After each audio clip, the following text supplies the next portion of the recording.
instructions. Okay, this is a simple breathing meditation. Then over time, slowly we'll learn more sophisticated meditations, meditation emptiness, meditation bodhicitta, meditation of the nature of the mind, and all these things we'll learn.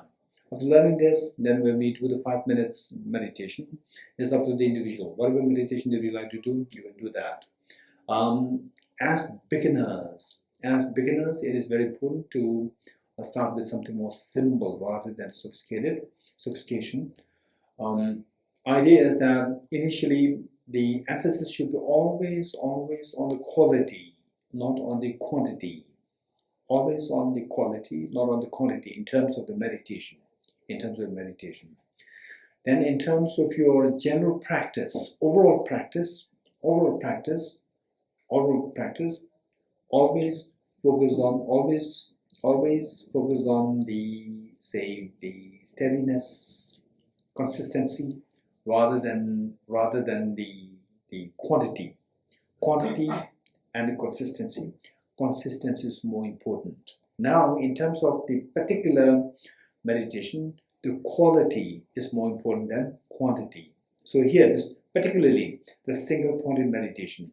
For single-pointed meditation, quality is much to be emphasized instead of the quantity. So never emphasize on the quantity when you do the single-pointed meditation. And then as the quality is there, as you build the quality, then you can slowly also emphasize on the quantity. So that will happen spontaneously or automatically, naturally. Okay, with this, on this single-pointed meditation, this needs to be thought of with the 4 points. 4 points to keep in mind. One is the body posture. Then number 2 is the focal point. Number 3 is identifying the errors of meditation. Number 4 is applying the remedies to overcome the errors. Okay, let me repeat this. 1 is the body posture. Number 2 is focal point. What are you going to meditate on? What are you going to meditate? That is number 2, focal point. Number 3 is identifying the errors of meditation. Number 4 is applying the remedies to overcome the errors. Okay, so this meditation, while is very simple, while is one of the simplest ones, but it is very effective and very helpful. So it is very important for us to try this kind of meditation every day. Okay, and then later on you can make the meditation much more sophisticated over time, depending on your propensities and temperaments and so forth. Okay, first body posture. Body posture was see if you can sit cross-legged. If you can sit cross-legged, which is that the left foot should be on your right leg and the right foot should be on your left leg. So this is how it should be trying. And if you find it difficult, you may not do it here. But at home, in your rooms, you must try this. Should you have knee problems, should you have leg problems, it is not mandatory. You can sit in whatever position is more comfortable for you. Okay, 1. Whereas if you can sit like this, and yet if you don't sit, if you can sit cross-legged, and yet if you don't sit, right? Don't think that, oh, those people who cannot sit like this, so if there's not a problem for them, for me also, why should they be a problem? Even if I can sit, why should I sit like this? Okay, the secret is that those who cannot sit, even without sitting cross-legged, those who cannot, then do the meditation, the mind is still alert, fresh. Whereas those who can sit, yet not sitting like this, then your mind will become lax. This is the difference, right? So therefore, those who cannot sit, this is a benefit for them. Those who cannot sit, because they cannot sit, their mind still, it's a psychological effect. But for those who can sit and don't sit down, psychologically you become lax. 1. Then number 2 is backbone upright. See how much you can sit with back upright and not leaning against any support.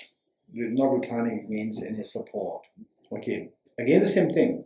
Those who have backache problem, if you lean against the back, the support, there's no problem. Whereas those who do not have that problem and still lean against support, you will feel lax. Okay, so your meditation will simply go down.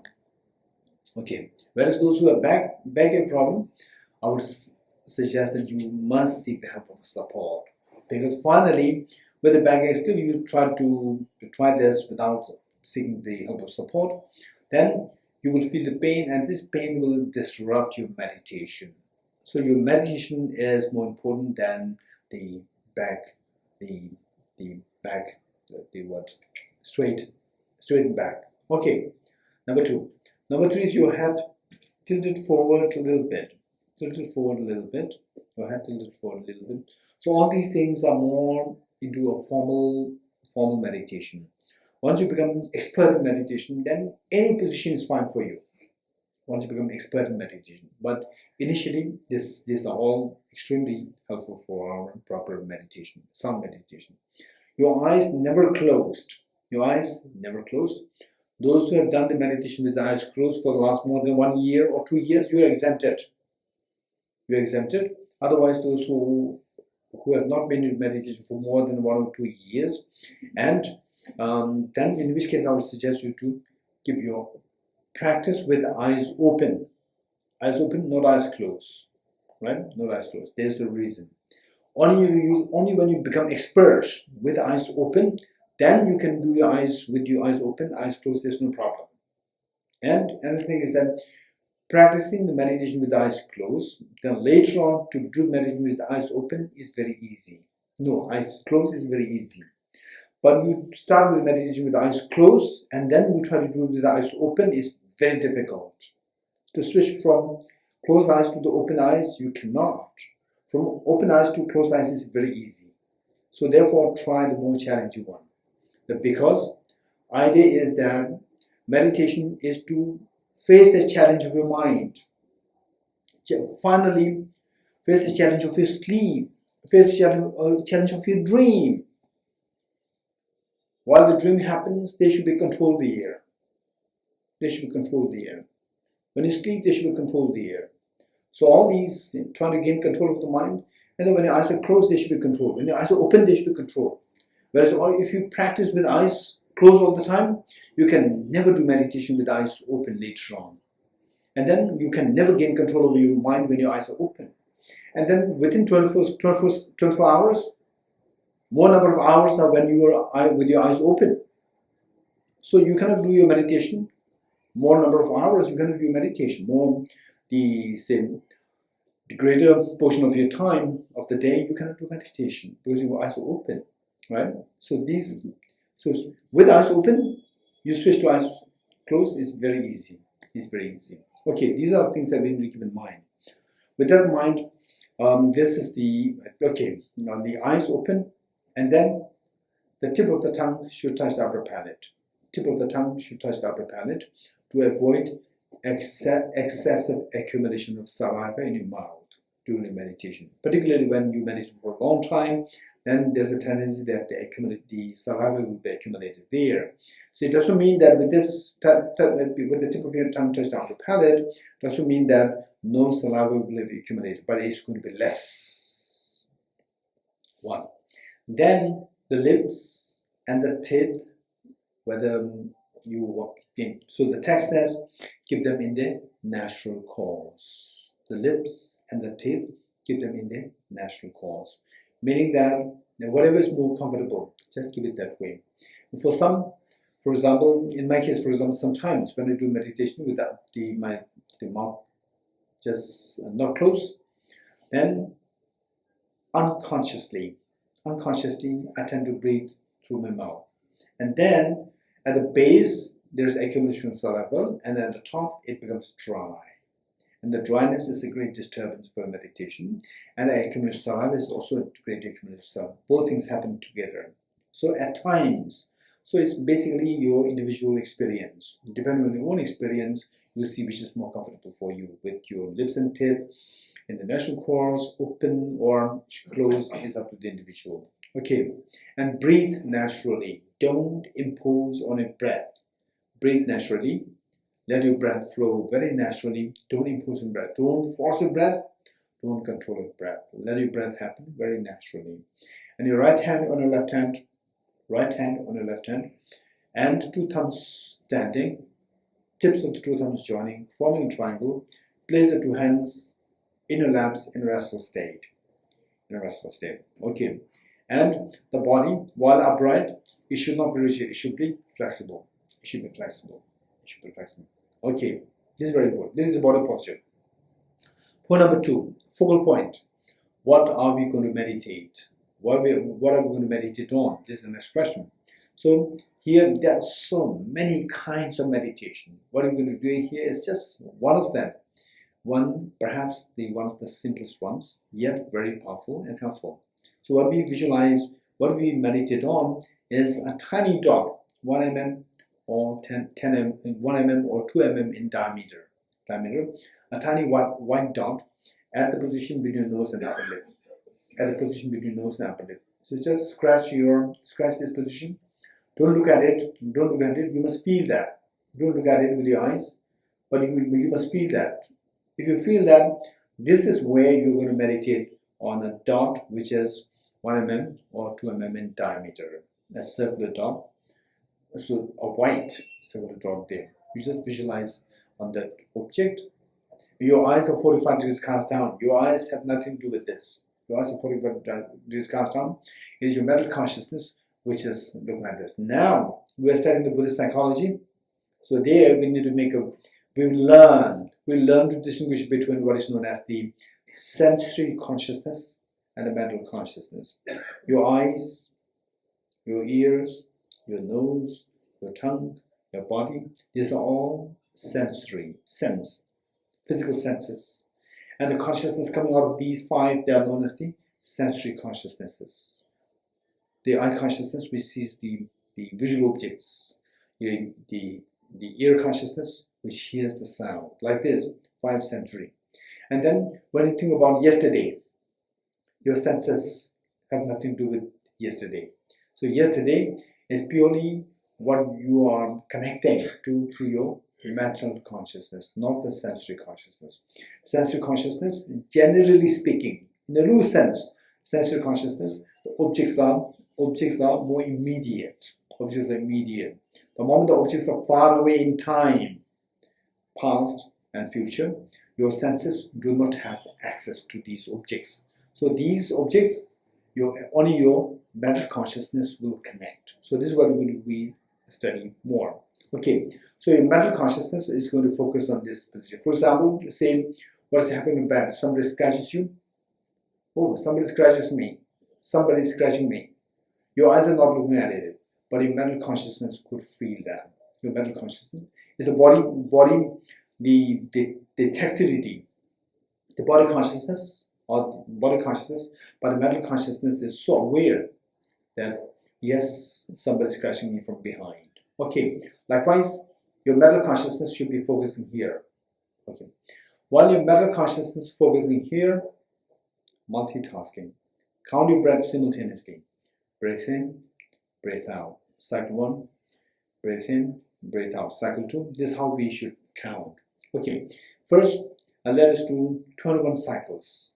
21 cycles followed by 5 minutes. 21 cycles is little over 1 minute. 21 cycles a little over 1 minute. Once we are done with that, then go for 5 minutes. But at home, those who have not been used to meditation, I would suggest you to do only 21 cycles. Don't go for 5 minutes. 21 cycles, keep 2, 3, 5 seconds, 4, 5 seconds gap. Again 21 cycles, again 4, 5 seconds gap, again for the 21 cycles. So if you do like this, more number of sessions with less duration, more number of sessions, so that the quality will be built. Okay. With this, now this is the focal point. You're going to focus your mind here and then multitasking, counting your breath. Breath in, breath out, cycle 1. Breath in, breath out, cycle 2. Just count your breath. Now number 3 is identifying the errors of meditation. In a meditation, whether or not your meditation is going to be sound meditation or a holistic meditation, for that we have to identify the 2 errors, 2 mistakes of meditations. What are the two mistakes of meditations? One is mental laxity. Mental laxity, where your mind feels so heavy, lethargy, you don't just be like, say, thinking, you feel like sleepy, drowsy. This is mental laxity. And the opposite of that is mental excitement, where your mind gets scattered here and there. Your mind gets scattered here and there, or your household chores, or shopping malls, or whatever simply pulls your mind. That is known as mental excitement. So these are the two errors. One is mental excitement, and the other one is mental laxity. These two are the errors of the meditation. The next question: if they do happen, what should I do? That is, they'll take us to number 4. Number 4 is applying the remedies to overcome the errors. Applying the remedies to overcome the errors. And the remedy is twofold. One is introspection, and the other one is the mindfulness. Introspection and mindfulness. Say, what is introspection? Say if you have a pet dog and you lost it. You lost the pet dog. And then first what do? You go in search of the dog. Likewise, your mind, which should be meditating on the focal point between your nose and upper lid, this mind is like your pet dog, and now it is lost. It is lost. Once your mind is lost, it is not on the focal point, then you go in search of your mind. This is introspection. Once you find the pet dog, the job of the introspection is done. Next is the job of the rope. Tie the dog with the rope, bring it home, and tie it to the pillar at your home. Likewise, once you find that your mind is already distracted or in a lax state, the job of introspection is done. Now the next is the job of the mind, the rope-like mindfulness. The job of the mindfulness is to serve like a rope to bring the mind back to the intended object of the meditation. So this is mindfulness. So this is how we should progress along the practice of meditation. Okay, the first form, 21 cycles breathing meditation. And in case if your meditation, the 21 cycle, the count is finished, just keep counting. It can be 22, 23, it doesn't matter. So overall it's going to be like, on average it's going to be like 21 cycles. Okay, ready? Then followed by, after this, then we'll do 5 minutes, which is going to be much longer. For 5 minutes, for some it could be like 100 cycles. For others it could be like 60 cycles. And in between, if you lose track of the count, go back and count from 0. Okay, ready?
Okay, now 5 minutes. 5 minutes is going to be pretty long. Are you ready?